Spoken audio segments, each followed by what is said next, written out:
بسم اللہ الرحمن الرحیم۔ شروع اللہ کے نام سے جو بڑا مہربان اور نہایت رحم والا ہے۔ ہمارا کوئی بھی عمل اللہ کی ذات سے چھپا نہیں ہوتا، چاہے وہ ہم چھپا کر کریں یا ظاہری، اور اس کا اجر اس مالک نے کس روپ میں ہمیں دینا ہے ہم جان ہی نہیں سکتے۔ ظاہری طور پر کوئی شخص کتنا ہی گنہگار کیوں نہ ہو، اللہ کے سامنے اس کی حیثیت ہم جان نہیں سکتے۔ اس سلسلے میں ایک واقعہ بیان کرنے جا رہی ہوں، ہو سکتا ہے اس کو سننے کے بعد آپ لوگوں کی سوچ بدل جائے۔ ایک کمپنی ہر سال ایک دفعہ اپنے ورکرز کے لیے حج کا ٹکٹ دیا کرتی تھی، جو کہ بذریعہ قرعہ اندازی دیا جاتا تھا۔ پچھلے 3 سال سے ایک ہی آدمی کا حج کا ٹکٹ نکل رہا تھا اور اس کا نام فقیر محمد تھا۔ 2 سال سے وہ ٹکٹ کے پیسے لے لیتا اور کہتا میں تو بہت گنہگار ہوں، حج پہ جا کر کیا کروں گا، آپ مجھے اس کے پیسے دے دیں۔ آج جب تیسری بار اس کا نام آیا، اس کمپنی کے سب ملازمین یہ کہہ رہے تھے اس سال بھی وہ حج پہ نہیں جائے گا بلکہ پیسے لے لے گا۔ اور جیسے ہی وہ سٹیج پر گیا اس نے وہی کیا۔ اس نے کہا میں تو ایک غریب آدمی ہوں، میرے گھر میں تو کھانے کے پیسے نہیں ہیں، تو میں حج پہ جا کر کیا کروں، مجھے پیسے دے دیں۔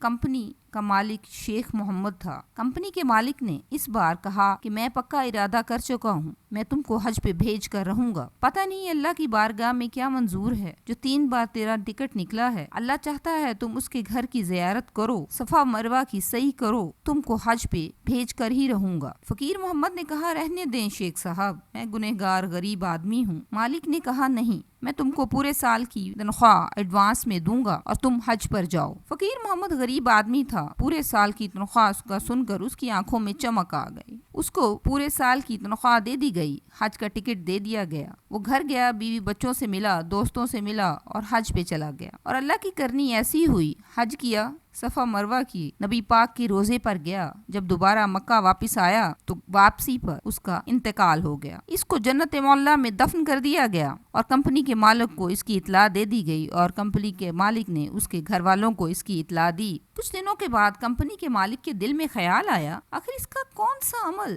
جو اللہ کے ہاں اس قدر مقبول ہو گیا کہ اللہ نے نہ صرف اس کو اپنے گھر بلایا بلکہ وہاں اس کو دفن کر دیا۔ وہ اسی سوچ کے ساتھ اس کے گھر گیا اور اس کی بیوی سے پوچھا کہ آخر آپ کے شوہر کا وہ کون سا عمل تھا جو اللہ کو اتنا پسند آ گیا کہ اس مالک نے اس کو وہیں رکھ لیا۔ اس عورت نے کہا کہ میرے شوہر کا کوئی خاص عمل تو مجھے یاد نہیں، ہاں لیکن ایک بات ضرور ہے کہ وہ ایک بیوہ عورت کا خیال رکھتا تھا۔ ظاہری طور پر تو وہ شرابی اور گنہگار تھا، لیکن اس بیوہ عورت کی اس نے بہت مدد کی۔ محلے میں ایک بیوہ عورت تھی، اس کی بچیاں تھیں، وہ گھروں میں کام کر کے اپنی بچیوں کا پیٹ پالتی تھی، لیکن ہر کوئی اس کی عزت کے در پہ تھا اور آخر وہ سب چھوڑ کر اپنی عزت بچا کر گھر میں بیٹھ گئی اور بھوکی رہنے لگی۔ جب میرے شوہر کو پتا چلا کہ وہ بیوہ عورت اس کی بچیاں بھوکی ہیں تو وہ اپنی تنخواہ کا ایک خاص حصہ ان کے گھر بھیج دیتا، ان کے ضرورت کی ہر چیز کا خیال رکھتا۔ کیونکہ وہ ایک شرابی تھا تو ہمارے گھر کا گزارا بہت مشکل سے ہوتا تھا۔ اس کو جو 2 بار حج کے پیسے ملے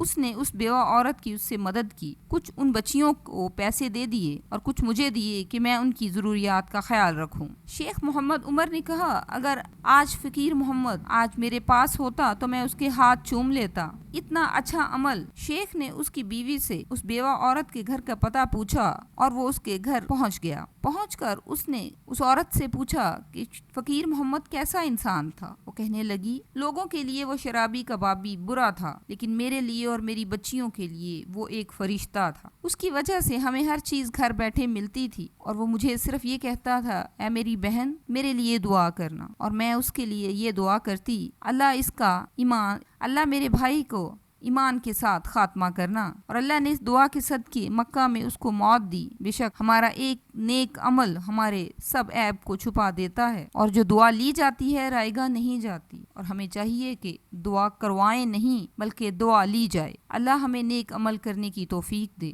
آمین۔ ویڈیو کے اختتام پر آپ سے التماس ہے کہ ویڈیو کو لائک اور سبسکرائب کر دیں۔ شکریہ۔